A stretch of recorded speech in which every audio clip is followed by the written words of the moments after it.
Kandappan Balasubramanian, Associate Professor, School of Hospitality, Tourism and Events, Faculty of Social Science and Leisure Management, Taylor's University, Malaysia, to deliver the address by the hosting partner. Dr. Kandappan, the forum is over to you now. Thank you. Thank you. Thank you, Ms. Yashodhara. First of all, I would like to say my good morning, good afternoon, and for some people like Prof. Chandy, like good evening once again. So I would like to really take this opportunity being a hosting partner. So it is a great pleasure meeting Mr. Isanga, I think 2 years back in Sri Lanka, Kandy. And for that, I would like to thank Executive Dean, my Executive Dean, Prof. Nityanandan, Dr. Nityanandan, who has given me an opportunity to travel there and to participate in ICOHT 2018. And that is where the journey started. Meeting Mr. Isanga, and I met one of the great personality, Prof. Chandy, because during the gala dinner and entertainment time, he used to share a lot of his story, how he started his career in Sri Lanka and he moved to Jamaica, telling about the rainforest dinner and moving to Canada. He has a very extensive experience in different positions because he is a chef basically. Then he became a general manager. Now he became a prominent and well-known professor in the field of hospitality and tourism. So I would like to say my thanks for Isanga for making Taylor's as a hosting partner. And also I would like to thank all my leadership team who are in the attendees today for joining us in this inaugural session. Dr. Joachim, my head of the school. Then I have Prof. Dr. Kashif, who is the research director for Faculty of Social Science and Leisure Management. And also he has been promoting this conference since we started promoting it inside our university. And also all the program directors, Dr. Ruth, Dr. Shantini, Dr. Elisa, and also all my other committee members, Dr. Rupam, Dr. Puvar, Dr. Mayuk, Dr. Rokshat, and many more. Thank you so much, Dr. Jitesh, and many more. Thank you so much for all the support. Without further ado, please allow me to share the screen, because today I'm going to just focus on resilience, organizational resilience. So I will take probably 10 to 15 minutes to talk about being an hosting partner speech. So I'm going to focus more on the resilience, organizational resilience. It was a great pleasure for me to share in this virtual space on a topic. Before that, I also take this opportunity to share the happy momentum we had during the pandemic. Our university has got QS star rating for online learning, because why I put this slide, basically it has a very close connectivity to the resilience, right? Because as a resilience, we have to prepare ourselves predicting the future. So that's how the Taylor's University has really have trained all the academician, the whole faculty fraternity within our university, prepared for the online teaching quite few years back itself. That made us to transform immediately when the pandemic arose. So that's how we got our QS star rating for the 5-star online learning. And also in the QS recently, we got a very good score, like we come within 400 top university QS world ranking, and #1 private university in Malaysia as well as in Southeast Asia. So this is one of the proud momentum during pandemic for Taylorians. So, and also I would like to extend my thanks to the support. I think even Prof. Chandy, Mr. Isanga, and all, we also support during our ranking time. Thank you so much. So what is basically why we are going to talk about the organizational resilience today? Because I think in today's VUCA world, like volatile, uncertainty and complexity and ambiguity world, we really understanding what it takes to ensure the survival and the prosperity of any organization. It may be any business. It's become a very challenging than ever, right? But currently the world, yes, this year, especially 2020, the world is dealing with this outbreak of pandemic Corona-19 that is negatively influencing the social as well as the business world in many areas. But despite of this negative effects, but there is also much to learn, right? Even though there is something is pandemic, outbreak, a natural disaster, everything is happening in one side, but there is always something we are learning more. And I think this is what we need to learn more about professional and organizations can, how effectively we can weather the storm during this crisis. So that can happen only when you are organizational wise, you are very resilient, right? So otherwise it's very challenging.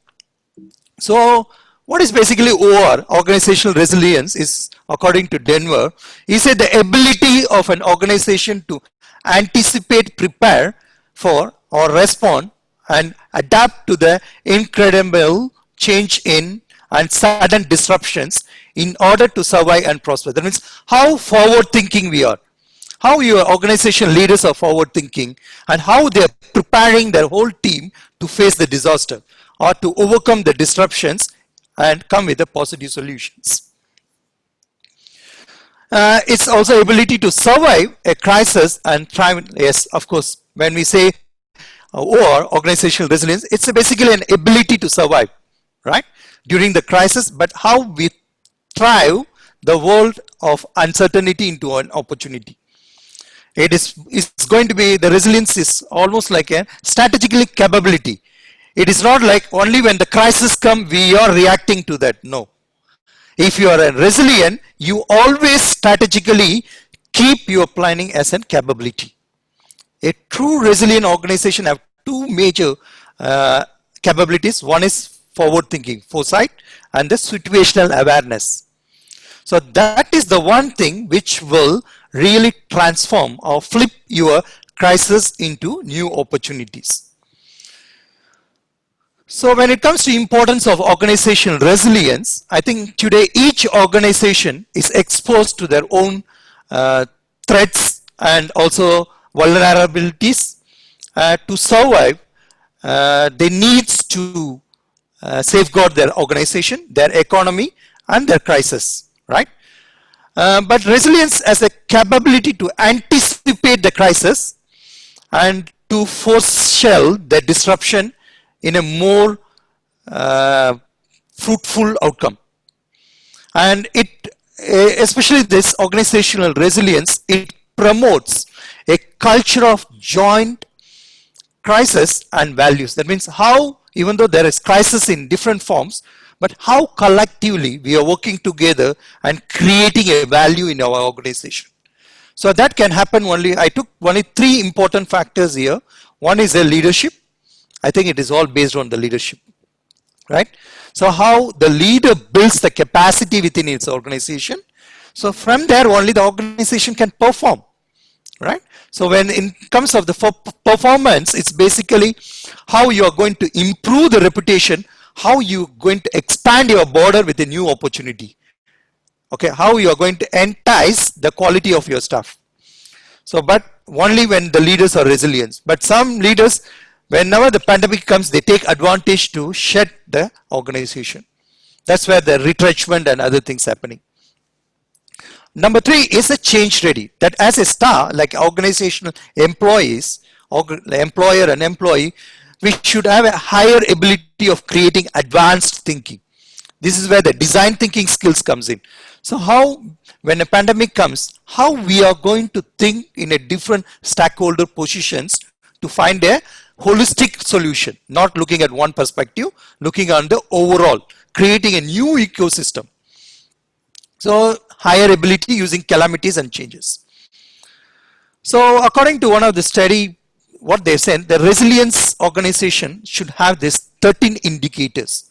But all these 13 indicators, they are really parked under three branches, independent variables, which is leadership and culture, which covers the top 6 layers like decision making, staff engagement, the leadership, situational awareness. Everything is connected through the human touch culture. The second area they covered on the networking and relationship, Like they covered 5 elements under that: effective partnership, internal resources, leveraging and breaking silos. This is very important because in any organization there will be a lot of silos which they don't allow the organization to grow. Even people who are having some positive mindset, they will try to become a barrier mold. So we must break that silos. That's very important. As even Mr. Isanga was mentioning, networking is the power of success during this pandemic, right? And the other area is the change ready, like the 4 elements covered there: proactive, like stress testing. It's also very important, even though when the change, looking on the employee wellness. That's where I think Prof. Chandy is focusing on this wellness and spirituality and our. So I think this is how I can say even Mr. Isanga and Prof. Chandy is an example of the resilience. So I'm just quickly going to take you to the journey of how the resilience in our leaders, in our hospitality and tourism industry, they have reacted, or how they handle this pandemic. Let me take an example of AirAsia, the low-cost airlines in Malaysian Airlines, Malaysian base.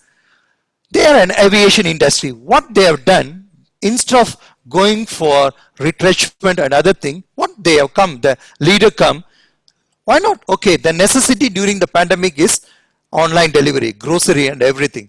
So immediately AirAsia went into the second channel of business, which is in this together concept. So they created a website, app-based ordering system on daily necessities, beauty, health category, virtual lessons, so many things.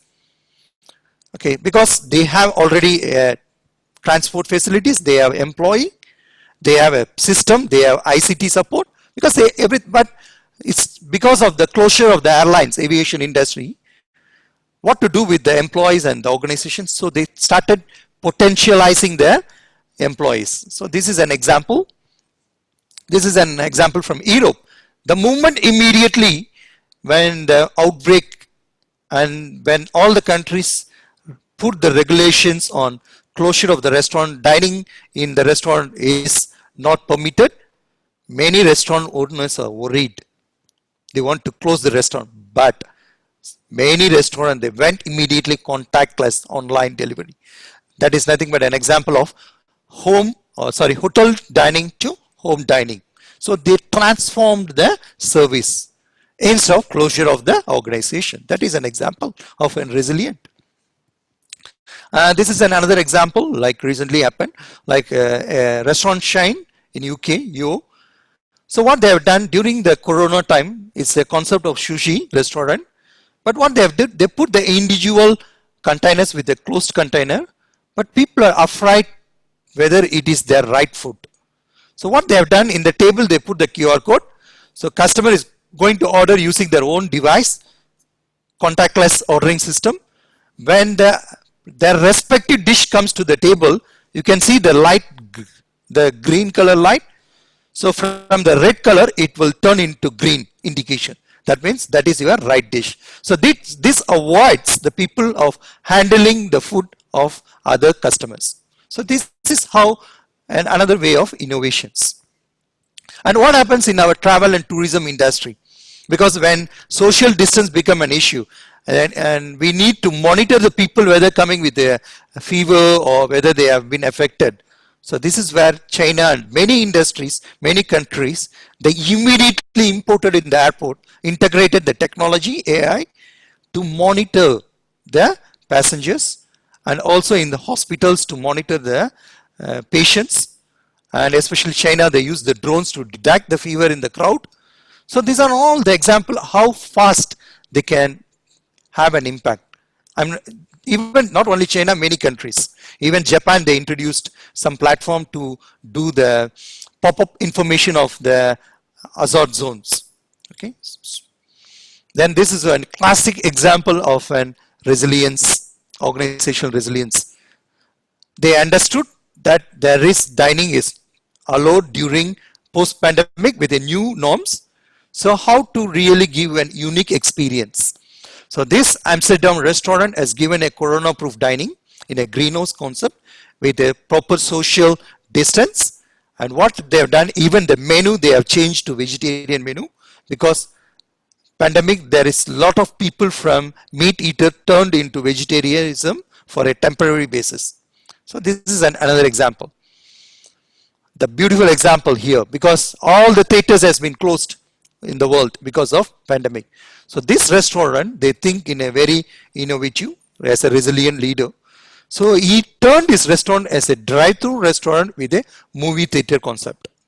So the people can order using the app. Then when the car comes, the food comes, they can still watch with a social distance. Of course, Hilton, they bring the new forms, all using checking system, proper system. These are all because of the new norms. And this is another one in hotel industry. So what they have done, they started using all these detectors like light strikes inside the room, which can fight against the virus. This is another classical example of one of the event industry. One of my ex-student who's running an event company, he shared what kind of equipment they recently installed in the events, because even hand wash or sanitizer, touching the sanitizer is become an issue. So they will have a pedal at the bottom. So when you press the pedal, automatically it will release the hand sanitizers. And automatic, same like water taps, I think the sanitizer is going to be automatic in the very soon in most of the places. So it's the resilience, or not only in the industry, even in our education. This is one of the very impressive person, librarian in called Kelly Pesquet from Montgomery County School District in Virginia, US. He really want to make the learning happen. So what he has done, he used the drones to distribute the library books to the rural areas. Very interesting. And in Dubai, they don't want to keep the students graduation, so they use drones to have the graduation ceremony. Now, a classic example. When pandemic came, especially TIIKM, they didn't stop. This is an example of resilience. They immediately transform into virtual conference. They are doing so many. So that is itself a resilience example. So we are seeing the true example here. So how we can create the future workforce? This is a very quick sum of generations, like from traditionalist to the Gen Y, how in character we are changing, how the values are changing, and how we can, because we are an educators, when the industry, there are a lot of resilient leaders, organizational leaders. So we really see resilient skills are very, very important in the organization in the future. So how we can create? So Gen Z is our students who are, these are all some of the findings of the Gen Z.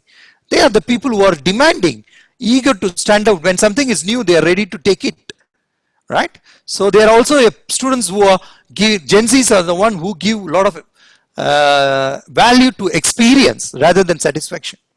And they are very ethicals, right? So how we can prepare? So I'm just going to quickly show you some of the initiatives we have taken in our university in School of Hospitality, Tourism and Events to prepare our Gen Z to have the future workforce with their resilient skills. So during the pandemic, what we have done, our school have taken an initiative under our head of the school and the program directors and also other leaders. So academic and industry, we went virtually. Like we don't want, we totally changed the learning space virtually, created an opportunity. And we created a borderless classroom. This is where the students learn what is happening. This is US and Taylor students are joined global borderless classroom. So you can see the difference. Our students in Malaysia, they are well dressed, like they are very professional with PowerPoint. But the other side, the Americans are very casual. They use the infographic style of presentation. So this helps our students to understand how to prepare themselves to the global market. When they are going to open, when they are going to become an entrepreneur, when they want to expand their business in America, this helps them to understand the cultural background. And even we started moving borderless classroom, changing the industry space into learning space. So, and also inside our campus, we started coming with an industry integrated week.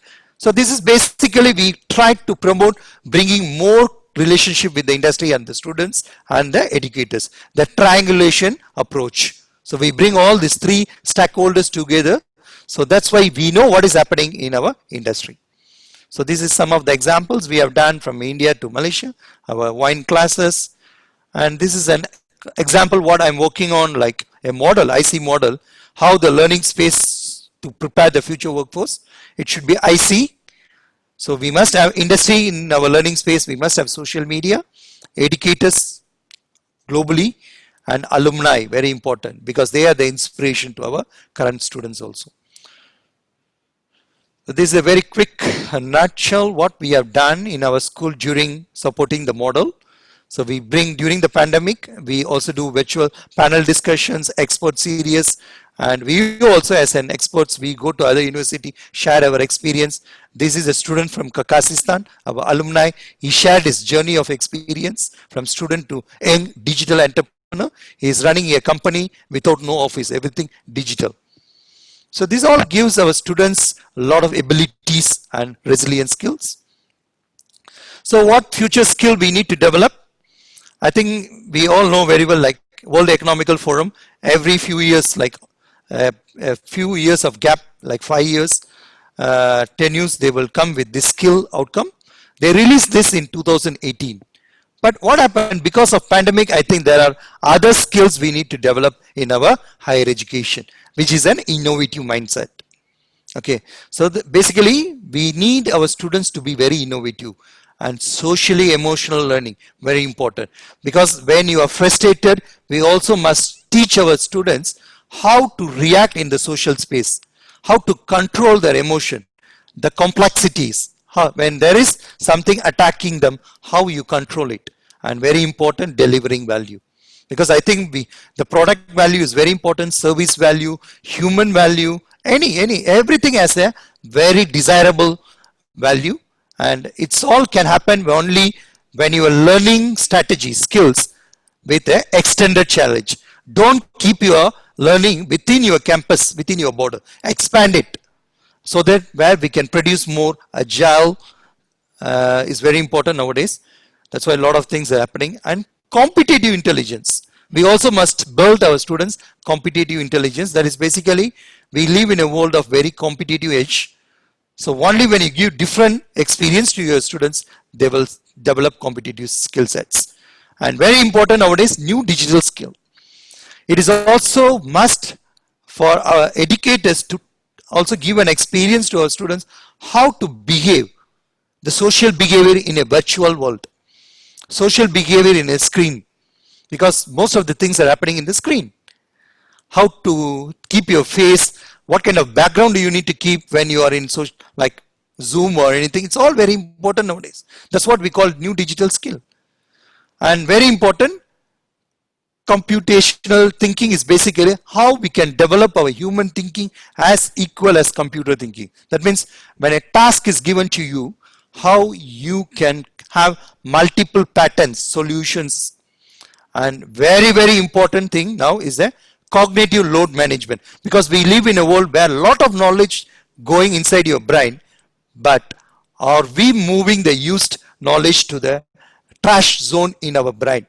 Because even when we use a device, after we use all the material, we will push to the archive. But are we doing the archive inside our brain? So that the new area is always receiving the cognitive new skills. So this is very important to manage. And virtual collaboration, everything. And design mindset, this is where how we can bring our students design thinking skills. Novel and adaptive thinking is basically how the students can develop out-of-box thinking skills. Okay, and social cultural competency and analytical. So these are all becoming very important nowadays, especially social engagement. Yeah, I think I totally agree on the beginning of the talk by Mr. Isanga. He mentioned networking. I think networking, collaboration is the key for success. It is a time for us to care and collaborate. But this is just a quick example I have put when and taking an example of HR key competency, how our students should develop. So we put into 4 elements. I put operational, method, personal and social. I think this is a small glimpse. Maybe if you want to take a screenshot, I will share, even I can share the slides to the organizer to email all the participants. So I think the key of success in the future, how technology and human work together to create a holistic or a new ecosystem in this industry revolution. I can call it as 5.0. I say it's a human augmentation. So yes, I will, if you want to reach me, thank you so much. I think the storm don't last forever. We will all come through this pandemic. So please allow me to quickly watch our university small video. Welcome to Taylor's University. Welcome to Taylor's University. Welcome to Taylor's University. Welcome to Taylor's University.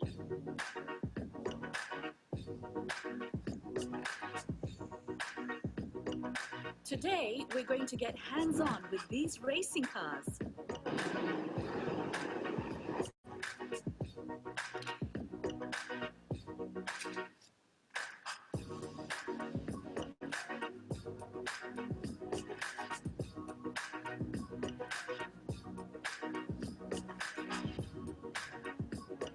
Today, we're live streaming with a chef from France.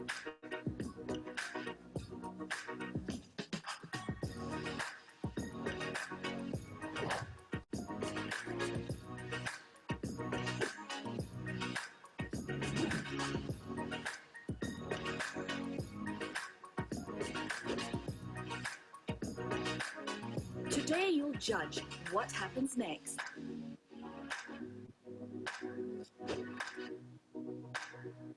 Today's about collaborative brainstorming.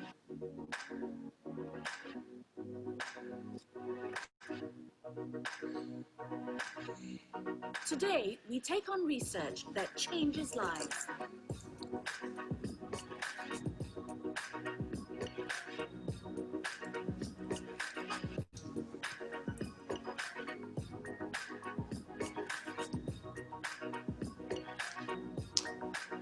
Today was a success.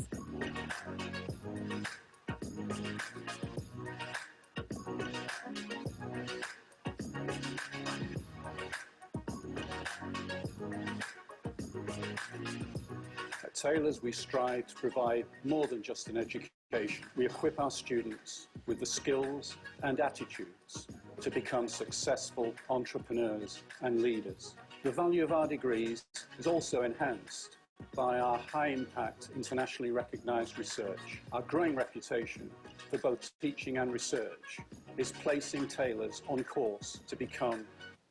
Okay, so I would like to take this opportunity to thank the organizing committee and co-chairs, especially Ms. Sanga, for keeping our relationship since 2018.